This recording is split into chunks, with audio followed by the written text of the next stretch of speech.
In the depths of the Pacific Ocean, there exist small fissures that allow otherworldly gargantuan monsters to walk the face of the Earth, or at least that's what happens in the Pacific Rim universe. These gateways bridge dimensions and connect ours to a realm called the Antiverse. One might think of the breach as a marvelous piece of cosmic engineering, folding the fabric of space and time itself to close vast distances between disparate realms. But there's much more to the breaches than that. They are not just the doorways to hell. In this video, we will explore everything there is to know about the Pacific Rim breaches and how they have evolved over time in the 3 on-screen installments of the franchise. So let's explore the breaches, probably something that the Kaiju use to crack knock-knock jokes. Before we go into our explanation, we have a very small request. If you like our content, please support us by subscribing to our channel. This is a small click for you, but for us, it means a lot. Thank you, let's begin.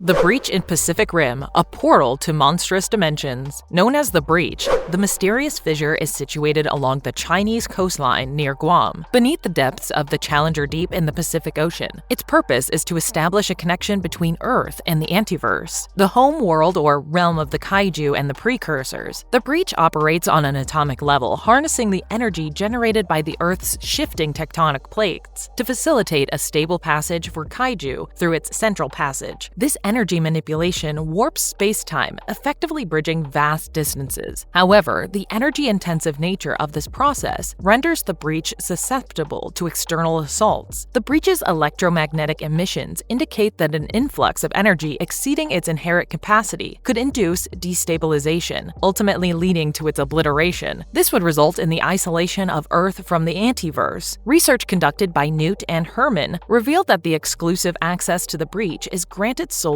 to the Kaiju. Within the breach's interior, a vivid palette of purple and blue can be seen, and it looks similar to an organic circuitry that intertwines and pulses electromagnetically. The lower terminus of the breach harbors several gateways that look like sphincters, serving as conduits to the Antiverse. The breach was artfully designed to withstand direct physical assaults. The breach's susceptibility peaked when Kaiju transited the threshold, which was the only time that the breach was vulnerable. Guided by insights from precursor connections, Newton Geisler engineered power cores for drone Jaegers that were infused with Kaiju DNA. These potent cores not only replicated the breach's function, but allowed the creation of multiple breaches simultaneously.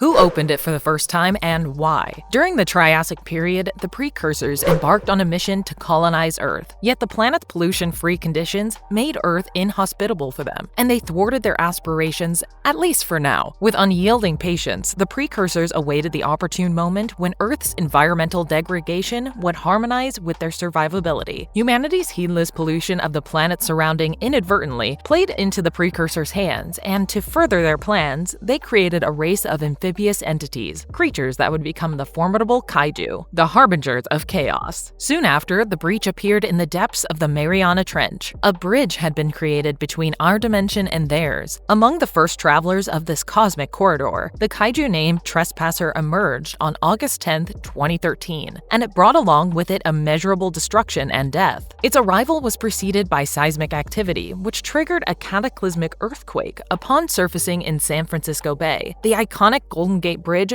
fell victim to Trespasser's monstrous might. Trespasser's rampage, a devastating 6-day ordeal, exacted a grim toll, with cities razed and tens of thousands perishing. Neither military might nor conventional weaponry could halt its onslaught, culminating in the desperate deployment of tactical nuclear missiles on August 15th, which finally eliminated the behemoth. This catastrophic event was later commemorated as K-Day, or Kaiju Day, as it marks the beginning of a tumultuous era of conflict between humanity and the Kaiju. Though initially perceived as an isolated incident, subsequent months saw a surge of Kaiju assaults, each more destructive than the last. The very fabric of existence trembled under their onslaught, and it became evident that bolder measures were required. Humans soon realized the folly and futility of continued nuclear endeavors, but amidst these troubled times, the visionary mind of Dr. Jasper Schoenfeld came to humanity's rescue. Inspired by his son's toy figures, Schoenfeld and Caitlin Lightcap envisioned colossal mechanical defenders known as Jaegers, which was the first turning point of the Pan-Pacific Defense Corps. While the Pan-Pacific Defense Corps valiantly held the line against the Kaiju onslaught, the Kaiju's purpose was exacerbated from mere destruction to annihilation and a cleansing crusade, a bid to purge the Earth of its human occupants. The Jaeger battles unwittingly gave the Precursors invaluable data, shaping the evolution of Kaiju into specialized waves that wielded diverse strength and attributes. You could say that the Kaiju started to learn from their mistakes. If you killed one of them through a particular method, killing another using the same would become fairly more difficult.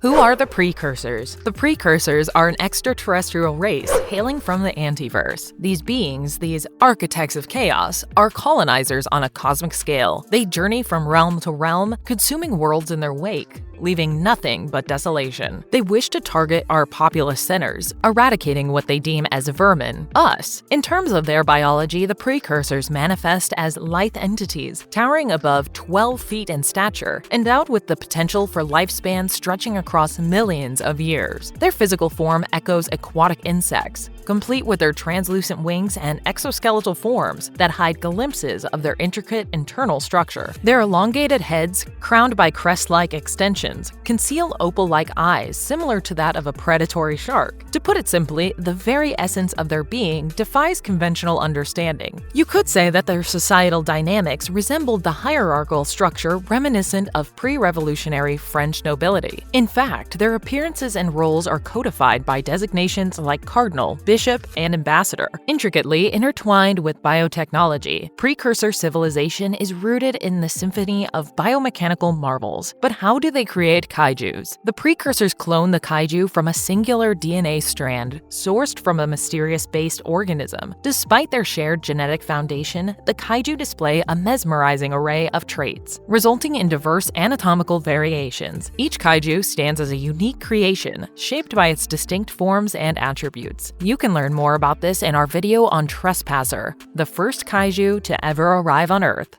What is the artificial breach? After building a unique communion with the Precursors, Newton Geisler got the required knowledge to build a revolutionary power core for drone Jaegers, which were, in fact, meticulously intertwined with Kaiju DNA. This fusion not only endowed the drone fleet with unprecedented strength, but also empowered them to craft artificial breach portals. The brilliance of Geisler's creation lay in its capacity to replicate multiple breachers concurrently, a feat that had been unimaginable for a long time. The harmony between power cores and drone hybrids was the linchpin of this feat. As long as these marvelous hybrids maintained a consistent power output from their cores, the artificially conjured breach gateways endured, offering a temporal bridge for Kaiju from the Antiverse onto Earth's realm. How was the breach closed? As the frequency of Kaiju attacks escalated and the Jaeger program faced decline, Stacker Pentecost devised a bold plan to confront the threat at its source. Raleigh Beckett, drawn out of retirement, paired with Mako, his adopted daughter, and achieved drift compatibility. The duo commanded the upgraded Gypsy Danger, one of the most resilient Kaijus ever. Driven by a thirst for understanding, Newton Geisler drifted with a Kaiju brain, but this connection became a conduit for information to flow both ways, and it revealed humanity's assault intentions to the Precursors. It wasn't before long that two Kaijus emerged and overwhelmed three powerful Jaegers that had been deployed, namely Crimson Typhoon, Cherno Alpha, and Striker Eureka. However, Gypsy Danger's analog nature rendered it immune to EMP attacks, enabling it to prevail against the threat, and Pentecost accelerated the assault on the breach. Partnering with Chuck Hansen, due to Hercules Hansen's injury, Pentecost's expertise in controlling his drift memories ensured compatibility. On the other hand, Striker Eureka was sacrificed, while Gypsy Danger defeated the Category 5 Kaiju. Later, Mako and Raleigh entered the breach aboard Gypsy Danger, initiating a reactor self-destruct sequence, ultimately sealing the breach and thwarting the Kaiju menace. A decade of recovery followed the breach closure, yet scarcity and damaged infrastructure persisted. Meanwhile, Jake Pentecost scavenged decommissioned Jaeger parts, while the world adapted to a new normal. Many Jaegers came into existence, although they were deemed unfit for combat, but the world hadn't forgotten the events that had taken place a few years ago. The Hong Kong Shatterdome continued a training program, where Jake re-enlisted. On the other hand, Shao Industries experimented with remotely controlled controlled Jaegers, but this seemingly noble endeavor was far from righteous. A rogue Jaeger controlled by a secret Kaiju brain, guided by Newton Geisler's precursor connection, claimed Mako Mori's life. Geisler's influence was more profound than anyone could have realized. His research resulted in drones that hybridize Jaegers with Kaiju, facilitating breaches reopening in the form of artificial breaches. To make things worse, the Kaijus now had a grand plan. They wanted to detonate Mount Fuji in the hope of triggering a chain reaction that would transform Earth into a hostile planet for humans and most other life forms. In the last leg of the battle, Geisler amalgamated several injured Kaiju into a colossal entity that headed for Mount Fuji. With most Jaegers incapacitated, only Gypsy Avenger remained operational. It intercepted the Mega Kaiju using a rocket and stopped its advance to save humanity from a certain extinction-level event. In the end, frustrated by relentless Kaiju threats, Jake Pentecost decided to confront the Precursors in the Antiverse, resolutely ending the conflict once and for all.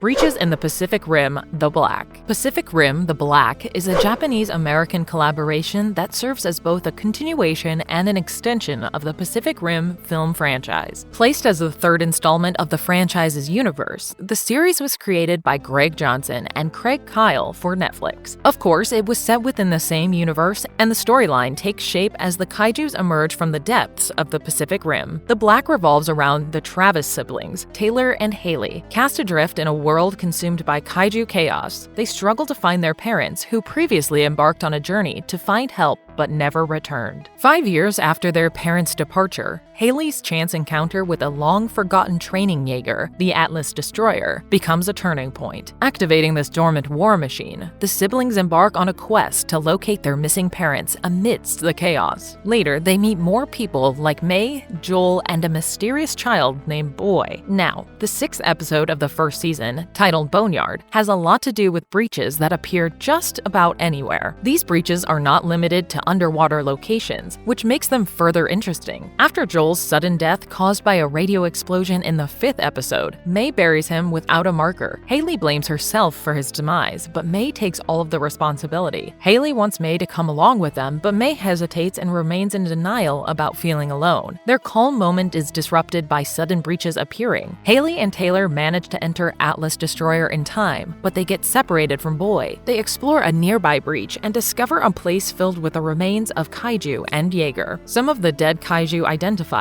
are Leatherback, Mutivores, and Slatterns. They also find the remains of notable Jaegers like November Ajax, Valor Omega, Titan Redeemer, and 23 remote drone Jaegers from the past conflict known as the Uprising War. While exploring, they eventually locate the Boy. Suddenly, another breach opens and a Kaiju named Acid Quill attacks Atlas Destroyer. In a moment of danger, the biomech reappears and saves them. The Kaiju Jaeger hybrid approaches the Boy, causing panic, but the biomech attacks only when the hybrid gets close to Atlas. It almost harms them, but somehow Boy manages to make it stop. It seems as if the little child had superhuman powers, but how? I suppose that's a topic for another video. So you see, the breaches in Pacific Rim, the Black, come up without any notice and engulf everything that might be above, including Jaegers like Atlas. While some of these breaches close as soon as they open, the others remain intact. Having said that, the fissure they created in their wake becomes a part of the region's topography.